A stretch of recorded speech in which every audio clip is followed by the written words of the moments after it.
तो अभी तक हम लोगों ने विंड देखा। विंड क्या होते हैं? एयर मासेस का horizontal movement with respect to high pressure to low pressure is called wind. ये हमने पढ़ लिया।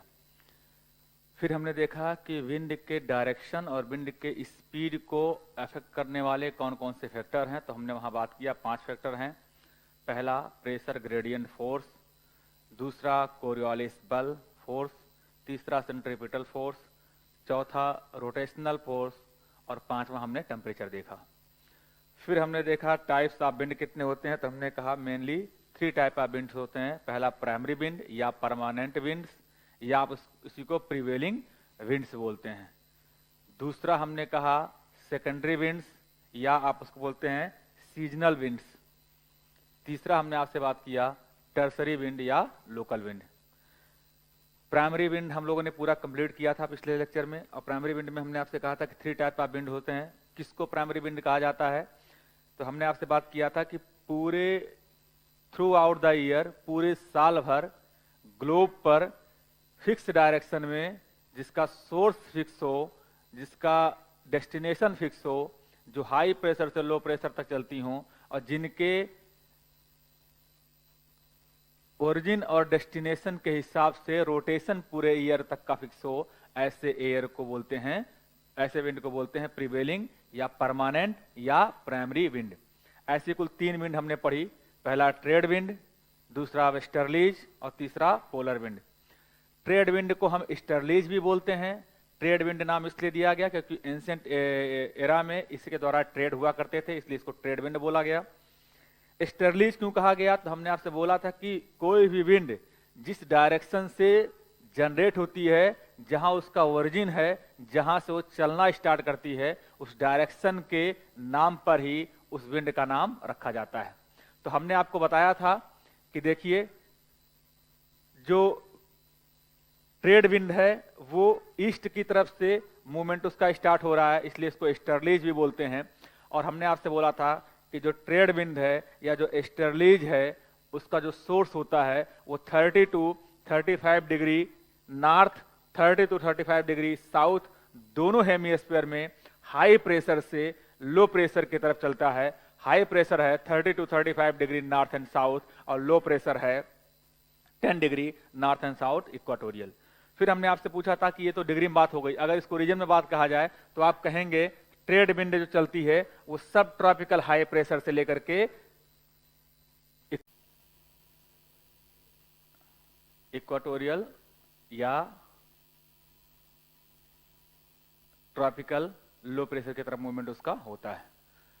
फिर आपके सामने कहा था कि यहां देखिए, हमने क्या कहा कि जो ईस्टर्लीज है वो ईस्ट से वेस्ट की तरफ चलती है। यही रीजन है कि ईस्टर्लीज के रास्ते में आने वाले जितने भी साइक्लोन हैं उनको ईस्टर्लीज यानी कि ट्रेड विंड ईस्ट से वेस्ट की तरफ मूव करा देती हैं। यही रीजन है कि वे ऑफ बंगाल के इंडिया के ईस्ट साइड यानी कि वे ऑफ बंगाल में सबसे ज्यादा साइक्लोन पाए जाते हैं, देखे जाते हैं, आते हैं। और आप देखते हैं कि जैसे जैसे आप बंगाल से गुजरात की तरफ बढ़ते जाते हैं, ईस्टर्लीज के कारण जो साइक्लोन है उनका डायरेक्शन ईस्ट से वेस्ट की तरफ बढ़ता जाता है और धीरे धीरे उनकी एनर्जी डिक्रीज होती चली जाती है। फिर दूसरा हमने आपसे कहा था वेस्टर्लीज। वेस्टर्लीज क्यों कहा जाता है? क्योंकि इस विंड का जो फॉर्मेशन होता है वो वेस्ट में होता है और इनका मोशन वेस्ट से ईस्ट की तरफ होता है, इसलिए इनको वेस्टर्लीज बोला जाता है। इनके अगर सोर्स की बात की जाए डिग्री में तो आप देखेंगे 30 to 35 डिग्री हाई प्रेशर से दोनों हेमिस्फीयर से 60 to 65 डिग्री लो प्रेशर की तरफ इनका मूवमेंट होता है। अगर रीजन की बात किया जाए तो सब ट्रॉपिकल हाई प्रेशर से सब पोलर लो प्रेशर की तरफ इनका मूवमेंट होता है। वेस्टर्लीज के साथ एक कंडीशन ये है कि वेस्टर्लीज दोनों हेमिस्फीयर में चलती हैं, लेकिन सदर्न हेमिस्फीयर में क्या होता है कि लैंड एरिया कम होने के कारण यहां इनका फ्रिक्शन कम होता है, पहली बात। दूसरी बात ये होता है कि सी एरिया के द्वारा इनको लेटेंट हीट प्राप्त होती है, इससे इनकी स्पीड बढ़ जाती है। इनके स्पीड बढ़ने से सदर्न हेमिस्फीयर में 40 डिग्री पे, 50 डिग्री पे, 60 डिग्री पे अलग अलग तरीके की आवाजें निकालते हुए ये अपना मोशन करती है, इसलिए इन तीनों डिग्री पे इनके अलग अलग नाम दिए जाते हैं। जो आपको नोट्स प्रोवाइड है उसमें नाम ये मिलेंगे, एग्जाम में कई बार पूछा गया है। तीसरा जो मेजर परमानेंट विंड है वो है पोलर विंड। नाम से पता है कि पोल से चल रही होगी, पोल पे हाई प्रेशर है और उसके रिस्पेक्ट में सब पोल पे लो प्रेशर है, तो इसका डायरेक्शन होगा पोलर हाई प्रेशर 90 डिग्री से सब पोलर लो प्रेशर 60-65 डिग्री का मूवमेंट होता है। इतनी बात हम लोगों ने कर लिया था। अब हम दूसरी बात करेंगे और वो करेंगे सेकेंडरी विंड की या ओकेजनल या सीजनल विंड की बात करेंगे हम। Secondary wind,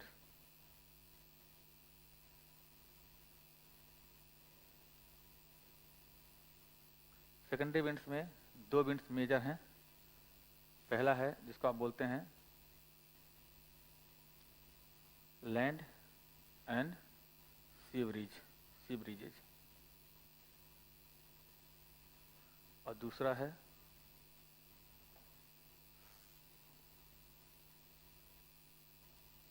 mountain and valley bridges. आपको एक चीज पता होगा, अगर हम आपसे कैरेक्टरिस्टिक्स की बात करें लैंड की और बात करें वाटर की, अगर सेम अमाउंट ऑफ एनर्जी दोनों को दिया जाए, सेम अमाउंट ऑफ एनर्जी दोनों दिया जाए, तो लैंड जल्दी गर्म होता है और ठंडा भी जल्दी होता है। उसके रिस्पेक्ट में जो वाटर है वो रिस्पेक्ट में देर से गर्म होगा और देर से ठंडा होगा। इसका मतलब ये है दिन के समय जब सन रेडिएशन होगा तो लैंड जल्दी गर्म हो जाएगा दिन में, उसके रिस्पेक्ट में जो वाटर है वो देर से गर्म होगा। अगर लैंड जल्दी गर्म होगा तो लैंड पे पाई जाने वाली जो एयर है वो गर्म होगी, जल्दी गर्म होकर के ऊपर उठ जाएगी। उसके रिस्पेक्ट में वाटर देर से गर्म होगा, तो लैंड के रिस्पेक्ट में दिन के समय वाटर का जो एयर है वो लैंड के एयर के रिस्पेक्ट में उसका टेम्परेचर कम होगा, यानी कि दिन के समय लैंड की एयर गर्म होकर ऊपर उठ जाएगी। उसके रिस्पेक्ट में सी का जो एयर है उसका टेम्परेचर कम होगा, वो लैंड के एयर के टेम्परेचर के रिस्पेक्ट में ठंडी होगी। तो जो स्थान लैंड एयर खाली करेगी उसको भरने के लिए सी एयर उस स्थान के लेने के लिए मूवमेंट स्टार्ट करेगी। तो दिन के समय सी ब्रिजेज चलती हैं, जिसको हम आपको दिखाते हैं इधर।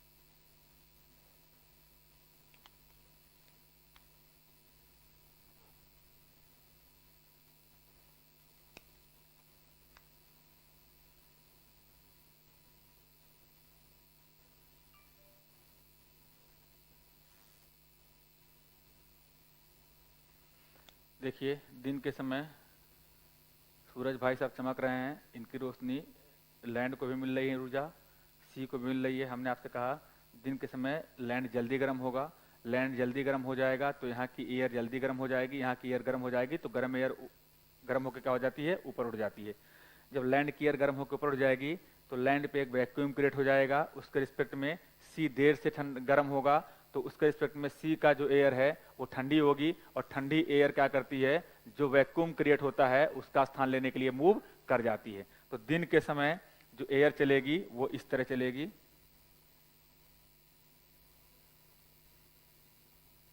ये चलेगी। तो हमने क्या कहा, डे में क्या होता है, जो लैंड है वो जल्दी गर्म होगा,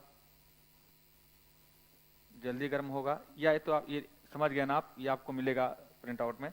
तो अगर हम कहें कि डे के समय कौन सी एयर चलती है, तो डे के समय चलेगी सी ब्रीजेज। शॉर्ट में समझा रहा हूं, आप समझिएगा, तो इसकी क्लास पूरी में ले चुका हूं। हमने क्या कहा, दिन के समय लैंड जल्दी गर्म होगा, सी उसके रिस्पेक्ट में देर से गर्म होगा। तो लैंड जल्दी गर्म होगा, यहाँ की हवा जल्दी गर्म हो जाएगी, गर्म होकर के ऊपर उठ जाएगी और वहां एक वैक्यूम क्रिएट हो जाएगा। उसके रिस्पेक्ट में दिन के समय जो सी एरिया है उसका टेम्परेचर लैंड की तुलना में कम होगा। तो अगर सी का टेम्परेचर लैंड की तुलना में कम है तो सी पे जो एयर पाई जाएगी उसका भी टेम्परेचर लैंड के एयर के टेम्परेचर में कम होगा। और कम होगा यानी कि लैंड के रिस्पेक्ट में सी की एयर ठंडी होगी, और जो लैंड पे वैक्यूम क्रिएट हुआ है गर्म एयर के ऊपर उठने के कारण, उस वैक्यूम को भरने के लिए इधर से ठंडी हवा लैंड की तरफ मूव कर जाएगी। तो जिधर से हवा मूव करती है, विंड जिस डायरेक्शन से जिस सरफेस से मूव करती है, उसी सरफेस के नाम पे उस विंड का नाम पड़ता है। तो आप यहां देखिए, दिन के समय जो ए विंड है वो सी की तरफ से मूव कर रही है लैंड की तरफ, तो इसको बोला जाता है सी ब्रिजेज।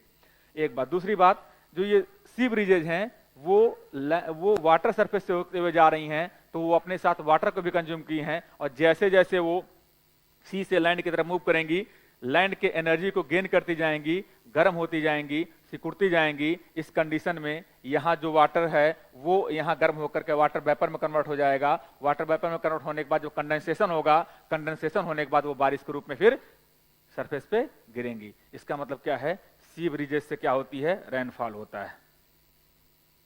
रेनफॉल होता है, और रेनफॉल कब होगा, दिन में होगा। ठीक, इतनी बात क्लियर हो गई। दूसरा,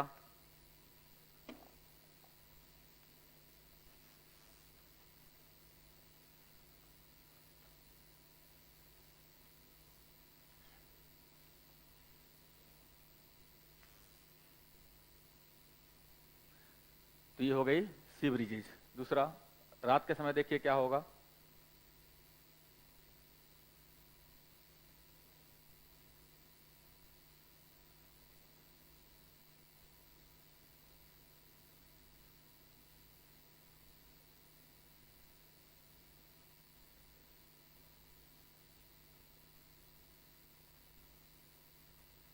ये लैंड है, ये रात का समय है, ये सी है। अभी हमने क्या कहा, दिन के समय जब ये जल्दी गर्म हुए थे लैंड, तो जब रात में क्या होगा, कूलिंग स्टार्ट होगी, तो जो जल्दी गर्म होगा वो जल्दी ठंडा हो जाएगा। तो रात के समय लैंड जल्दी ठंडा हो जाएगा, उसके रिस्पेक्ट में सी वाटर देर से ठंडा होगा। उस मतलब है ये कह सकते हैं कि रात में जो अगर टेम्परेचर डिफरेंस देखा जाए तो रात में समुद्र यानी कि वाटर गर्म होगा विथ रिस्पेक्ट टू लैंड। रात के समय वाटर एरिया गर्म होगा, इसका मतलब रात के समय वाटर का जो एयर है वो गर्म होगी, वाटर का एयर गर्म होगी, यानी कि सी की एयर गर्म होगी। सी की एयर गर्म होकर के ऊपर उठ जाएगी, उसके रिस्पेक्ट में लैंड की एयर ठंडी होगी, और वो लैंड की ठंडी एयर उस सी के गर्म एयर के ऊपर उठने से जो वैक्यूम क्रिएट हुआ है उसको भरने के लिए लैंड से सी की तरफ मूव कर जाएगी। तो रात में जो एयर चलेगी वो लैंड से सी की तरफ चलेगी। तो नाइट में क्या होगा, नाइट में कौन सी एयर चलेगी, लैंड ब्रिज।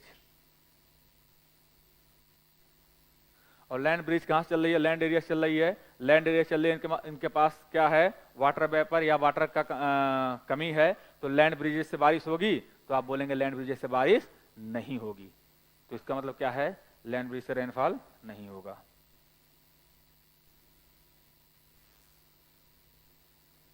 रेनफॉल नहीं होगा।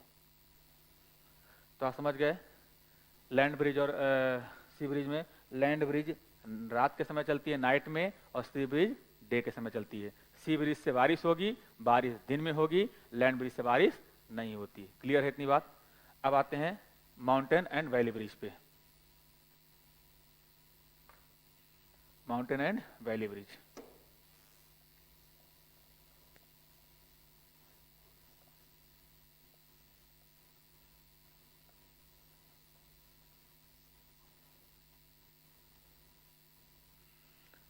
देखिए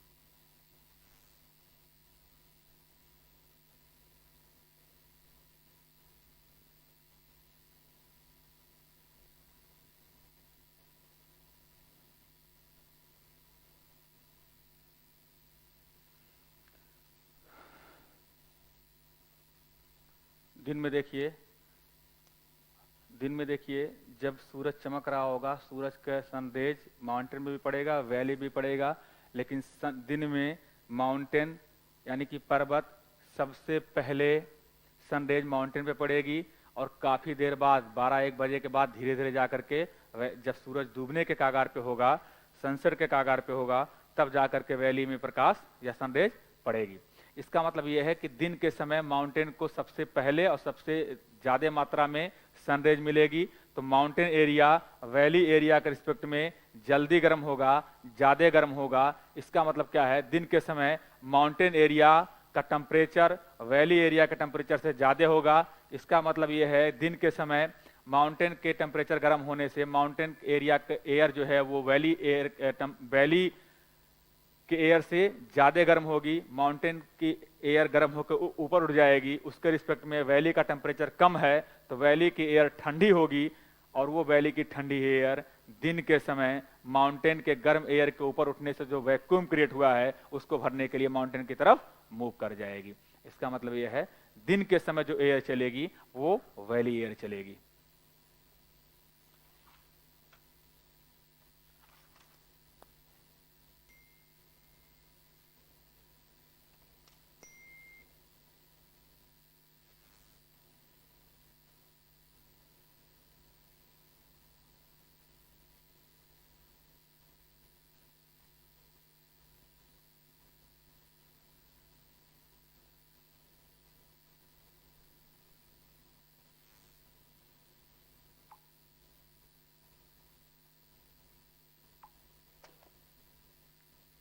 तो दिन के समय क्या चलेगी, वैली एयर, वैली ब्रिज। और वैली ब्रिज, जाहिर सी बात है कि वैली में ह्यूमिडिटी ज़्यादा होगी, वैली ब्रिज के पास वाटर कंजम्पशन ज़्यादा होगा। वैली ब्रिज जब ऊपर उठेगी तो अपने साथ जो उसके वाटर कंजम्पशन है वो वेपराइजेशन होगा, वेपर में वेपर से कन्वर्ट होकर कंडेंसेशन हो जाएंगी। कंडेंसेशन प्रक्रिया के द्वारा उनका वाटर वेपर से वाटर बूंदों के रूप में उनका फॉर्मेशन होगा, और जैसे जैसे ऊपर बढ़ती जाएंगी वो अपना एरिया घटाती जाएंगी और पानी एक्स्ट्रा वाटर को बाहर निकालेंगी, और जो एक्स्ट्रा वाटर एयर अपने से बाहर निकालती है उसको क्या बोलते हैं, रेन बोलते हैं। इसका मतलब क्या हो गया कि वैली ब्रिज से क्या होता है, रेनफॉल होता है। और रेनफॉल कब होगा, दिन में। ठीक है, दूसरी बात,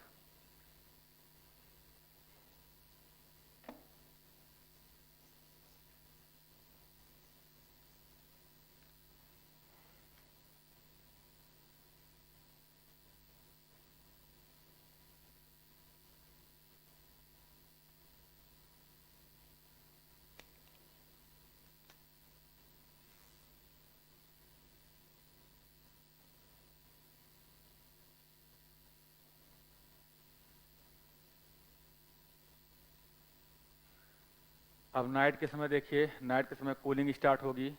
तो आपको पता है कि माउंटेन को सबसे पहले सबसे ज़्यादा सन रेज मिली हुई थी, लेकिन जैसे जैसे सन सेट होना स्टार्ट होगा, सन का जो रेज है वो वैली की तरफ मूव कर जाएगा और माउंटेन एरिया कूलिंग की प्रक्रिया में आ जाएगा। जब माउंटेन एरिया कूलिंग की प्रक्रिया में होगा उस कंडीशन में वैली में सन रेज पड़ रहा होगा। तो अगर रात के समय आप देखेंगे जब कूलिंग प्रक्रिया स्टार्ट होगी तो माउंटेन पे सबसे पहले सनरेज पड़ा था, लेकिन जैसे सनसेट धीरे धीरे स्टार्ट हो जाएगा, वैली एरिया में सनरेज पड़ना स्टार्ट हो जाएगा, वैली एरिया का टेम्परेचर बढ़ना स्टार्ट हो जाएगा। तो रात के समय जो माउंटेन हैं वो जल्दी ठंडे होंगे with respect to valley area के।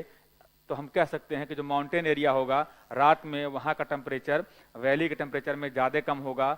अगर वैली के टेम्परेचर में रिस्पेक्ट में टेम्परेचर कम है तो माउंटेन एरिया के जो एयर हैं उनका टेम्परेचर भी वैली के रिस्पेक्ट में कम होगा।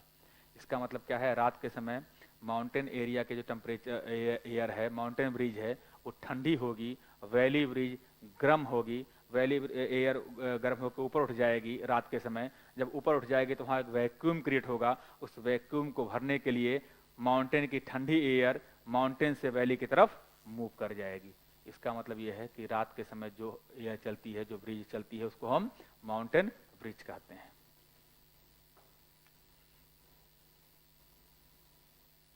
तो नाइट में चलती है माउंटेन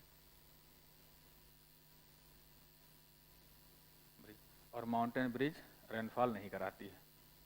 माउंटेन ब्रिज से रेनफॉल नहीं होता है, ठीक है ना। तो नाइट के समय जो ये है माउंटेन ब्रिज,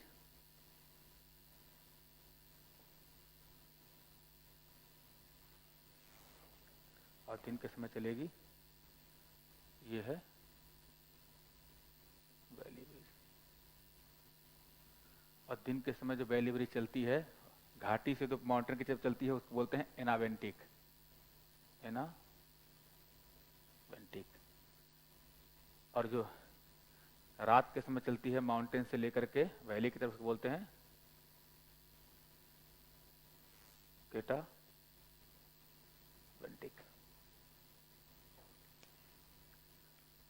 तो ये आपका माउंटेन, ये आपका सेकेंडरी विंड भी कंप्लीट हो गया। अब तीसरा है टर्सरी विंड, जिसको आप लोकल विंड कहते हैं, लोकल विंड का जो फॉर्मेशन होता है वो लोकल डिस्टरबेंस के कारण होता है, इसलिए वो केवल पर्टिकुलर एरिया में पाई जाती हैं। पर्टिकुलर एरिया में पाए जाने के कारण ना तो उनका डायरेक्शन फिक्स होता है, ना तो उनका टेंडेंसी फिक्स होती है, ना तो उनका सोर्स, ना ओरिजिन, ना उनका रोटेशन, कुछ फिक्स नहीं होता है। वो जब कभी भी लोकल डिस्टर्बेंस क्रिएट होगा तो वो विंड क्रिएट हो जाएंगी, इसलिए उनका लोकल अलग अलग नाम भी होता है। जैसे कुछ लोकल विंड्स का नाम हम आपको बता देते हैं। तो जो टर्सरी है, तीसरी विंड है, उसको टर्सरी विंड बोलते हैं। टर्सरी विंड जैसे लोकल विंड है, इन लोकल विंड का कुछ नाम है, जैसे पहला अलग अलग नाम, चिनूक, दूसरा फॉन, तीसरा सिराको, मिस्ट्रल, ऐसे कुछ नाम है। इनकी लिस्ट आपको पीडीएफ में मिल जाएगी ग्रुप पे आपके। तो लोकल डिस्टरबेंस के कारण जिस विंड का क्रिएशन होता है उसको लोकल विंड बोलते हैं। वो एक पर्टिकुलर लोकल एरिया में होते हैं और उसी लोकल एरिया के हिसाब से उनका नाम भी रखा जाता है। ये इसलिए इम्पॉर्टेंट है क्योंकि आप एग्जाम में अगर देखेंगे, खासकर पीसीएस के एग्जाम में, तो हर साल एक दो क्वेश्चन इन विंड के नाम के हिसाब से या तो मैच द फॉलोइंग के नाम से पूछे गए हैं, या पूछा गया है कि चिनूक कहाँ पाया जाता है, चिनूक या ऑस्ट्रेलिया में कौन सी पाई जाती है, या मिस्र में कौन सी पाई जाती है। तो ये लिस्ट जो आपको दी गई है वहां आप इसको देख करके याद कर सकते हैं। तो ये हमारा विंड का सेगमेंट आज क्लियर हो गया। कल हम रिकॉर्ड करेंगे साइक्लोन, एंटी साइक्लोन, और फिर उसके बाद सीधा हम आ जाएंगे आपके इंडियन ज्योग्राफी पे, जहां हम स्टार्ट करेंगे इंडियन क्लाइमेटिक रीजन या इंडियन प्लेट्यू पूरा सिस्टम पढ़ेंगे। तो आज की क्लास इतना ही, धन्यवाद।